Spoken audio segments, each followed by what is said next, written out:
Welcome back to the channel. Today I am going to teach you how to go for the crocheted hoops. So crocheted hoops requires the basic principle of single crochet, half double crochet and double crochet.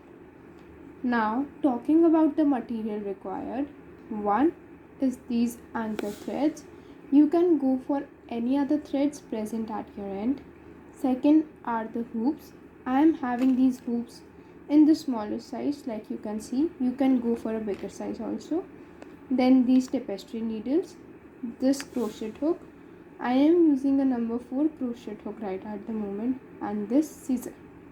Scissor and tapestry needle are the basic things because we need to just stitch in the end point and cut the extra yarn. So we use these things for the same purpose.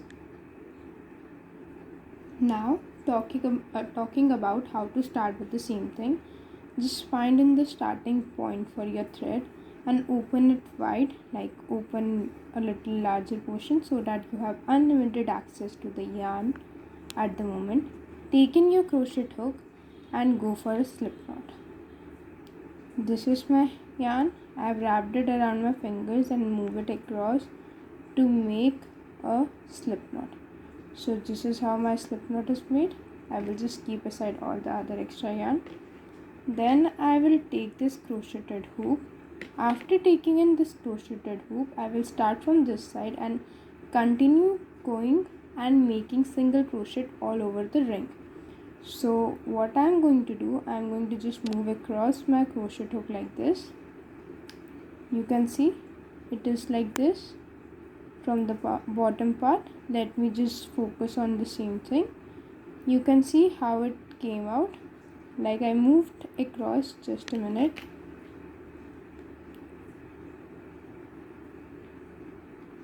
So I moved across my crochet hook from the bottom space.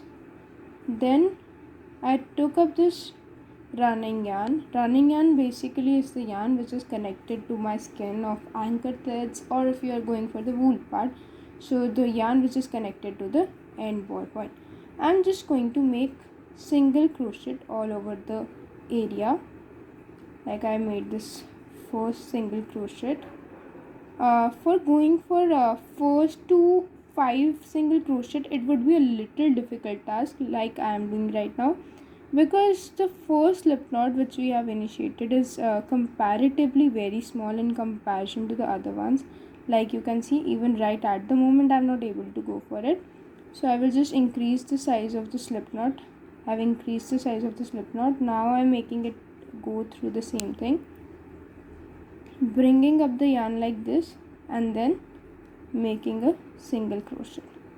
So I will make 4 to 5 more single crochet so that you can see how the single crochet turns out.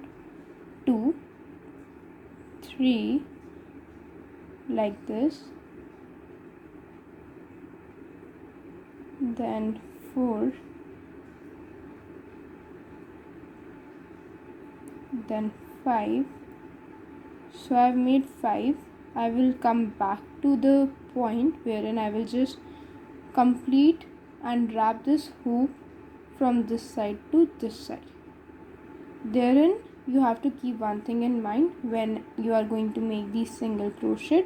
Single crochet should be able to cover all the area of this hoop. That's why I am using a black color hoop, so that it is clearly visible to your end. I am using this hoop so that whenever you reach from this point to this point, you get to know that there are no spaces left between them, and it is easier for you to move forward with your project. So whenever I am going to make single crochet, I am going to just keep pushing my these single crochet set over this side. I have to keep this thing in mind. Now I will return when I complete this whole part of single crocheting. So herein I am back with all the single crochet around my hoop.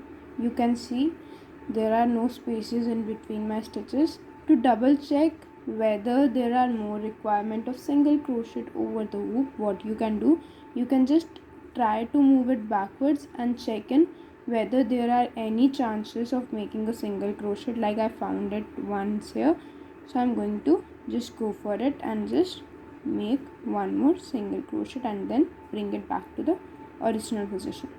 Now there is one more thing which many people have a question about or a doubt about, is do we really need to keep count over all these single crochet? It's totally your choice, because my hoop size is smaller. If you are using a bigger one, there would be more requirement of single crochet, so you really can't go with one written or prescribed pattern for the crocheted hoops. So basically it is done with a basic idea.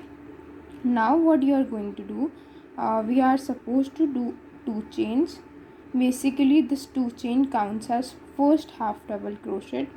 Now wrap the yarn around and skip 1 chain. So first one is already skipped, skip another chain like this. So first one, just a minute,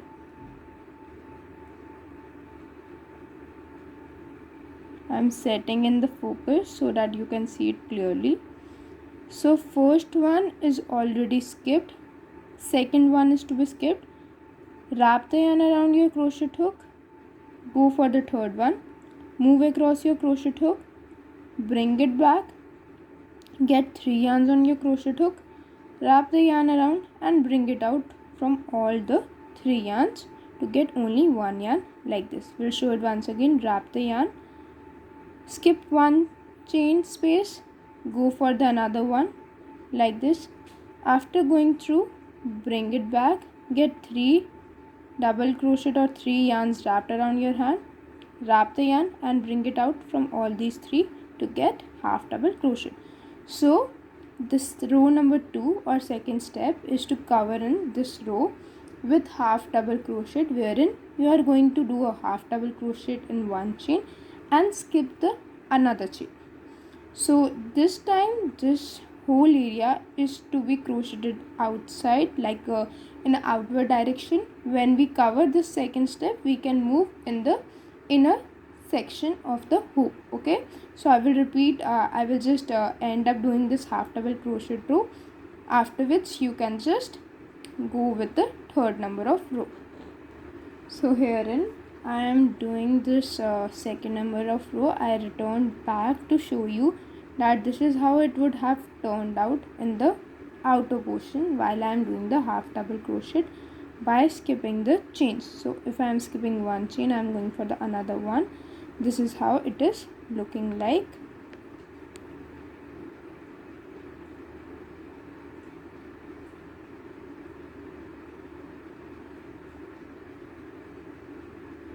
You can just close it off so that it is easier for you to handle the same thing. Yes. So right now if I go by the counting system, I have already done 24 half double crochet. Now I am going for the 25th one. So it is my 25th half double crochet and this is my 26th half double crochet, and going for the last half double crochet at the end point. It becomes my 27th half double crochet. So second number of row would be as I told you, would have been occupied for the part wherein you are going to include in this second part of the row. So see, it was earlier looking to you like this. In an expanded way, we need to turn it around like this. It looks like this. Now the third step over this hoop is to go for double crochet, chain 2, then skip chains, then make a double crochet, chain no chain. First step is to go for chain, then skip a chain, make a double crochet, skip a chain, make a double crochet, skip a chain, make a double crochet to end this row. So I will show you how we go for it. I am going to chain 1 and I am going to chain 2. So I am handling it right now like this so that it is easier for me to access these little V chains which are formed. So I will skip 1 chain. First chain is already been made with 2 chains. Second chain is to be skipped, going for the third one, making a double crochet over it, skipping the other one and making a double crochet over it, skipping the another part too and making a double crochet over it, skipping the other part, making a double crochet like this. So basically this row is to be made like this, wherein you are going to skip one chain and make a double crochet in the other chain. So this one row basically gives you a very circular shape or a very beautiful design inside your crocheted hoops, and it is easier and beginners friendly if you know how to go for single crochet, or if you know how to go for half double crochet or double crochet. You can always find the step 3 replacement of double crochet with half double crochet. There are no issues, there are no restrictions over the use of stitches. You can go for any of your choice, but for wrapping the yarn or the thread over your crochet hoop, you only have the option of single crochet, or you have the option of slip stitch, but slip stitch doesn't comes out very well, so single crochet is the way. So herein you can see I have reached over all of these. You can see it has turned out like this. Now when it has turned out like this, there is a thing wherein I am going to attach these two endpoints like this.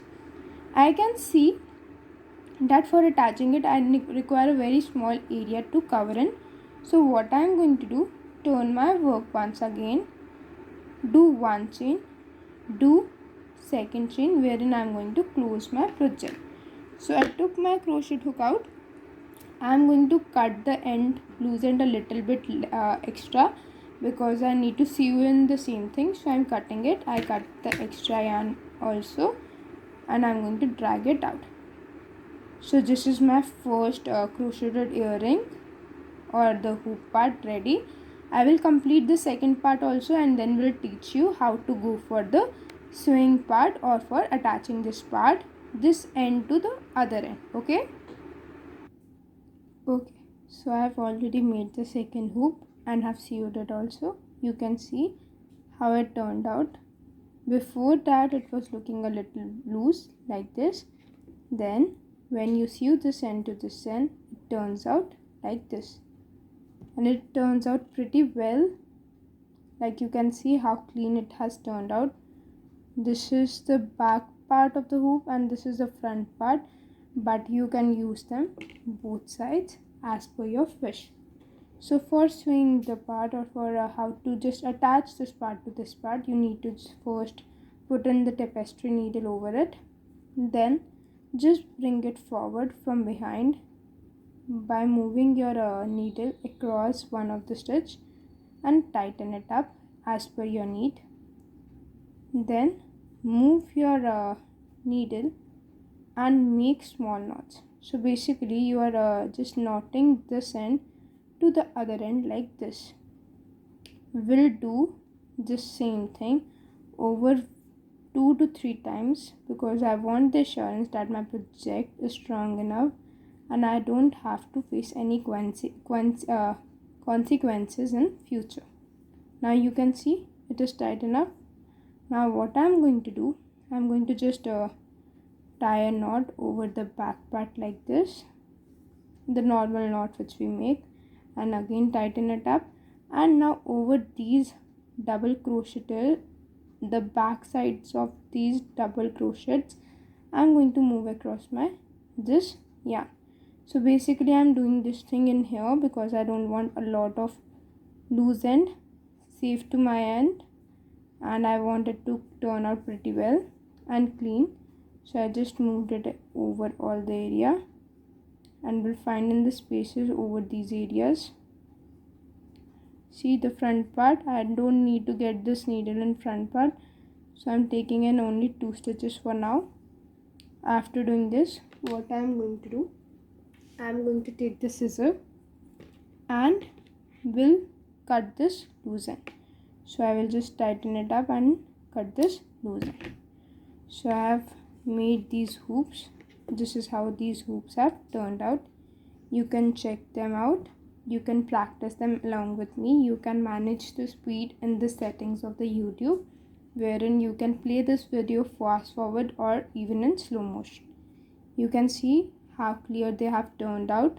They look very clean even if you are a beginner or you are at an intermediate level and want to practice these types of hoops. So this was all for the today's part of video. I hope you enjoyed it and you learned something fruitful from the same. Thank you.